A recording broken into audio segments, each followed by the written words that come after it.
What's up? Nakikita mo yan? Oh yes, tama ka dahil Ngayong araw ay lumipad ang aking team upang bisitahin ang summer capital and city of pines of the Philippines. Sobrang excited ako kasi it's my first time here in Baguio. kita naman tuwang-tuwa kami. Ang laki ng ngiti, parang jumakpat sa loto. Go ate, laban, laban yan. Ganyan nga, ganyan nga.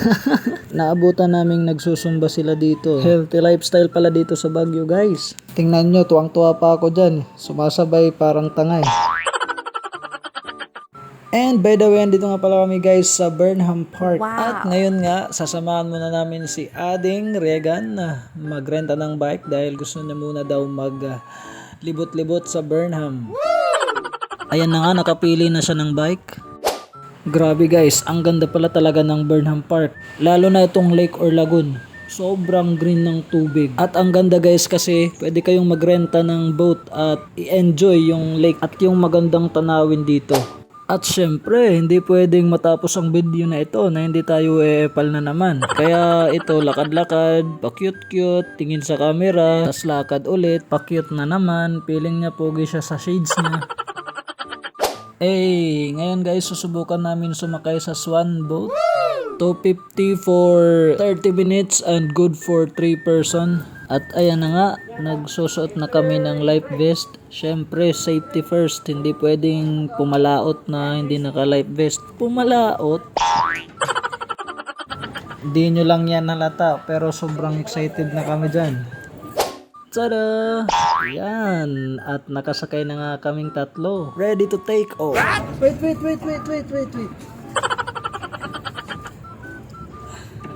Paano ba? Parang baliktad naman eh. Nasa ano tayo? Nasa magandang lugar sa Pilipinas. Wow. Nung una nahirapan pa kaming magmaniobra, muntikan pa kaming bumangga. Pero sabi nga sa kasabihan, sa umpisa lang yan masakit. Ay mahirap. Nagtry kaming humawak sa tubig, grabe legit. Sobrang lamig, parang galing lang sa ref. At alam nyo ba guys na pagdating namin sa Baguio, mas malamig sa labas kaysa sa loob ng sasakyan. Tada! Next stop, Diplomat Hotel Heritage. Wow. Ganda doon, ganda ng Baguio. Hindi lang kami ang narito ngayon guys dahil marami ring nagsisidating ang mga estudyante. Hindi ko alam kung field trip yan or trip lang nila.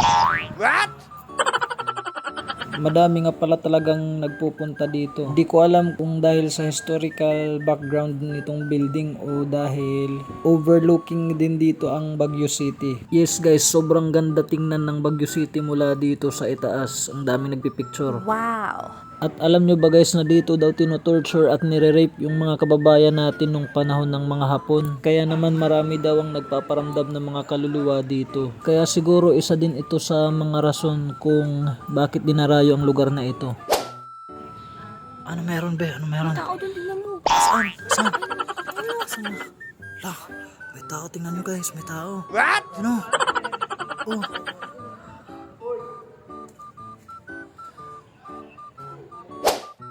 At ngayon naman, pupuntahan namin ang SM Baguio. Ang natatanging SM daw sa bansa na walang aircon. Wow. Titingnan natin kung totoo nga. Tada! Eto na guys. SM City Baguio. Hindi ako nakapag-video sa loob pero legit walang aircon.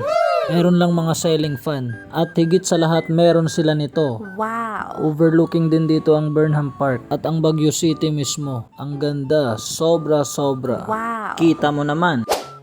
Subalit ngayon, it's time to say goodbye. Hanggang dito na lang, nagmamahal. Wow. Mark.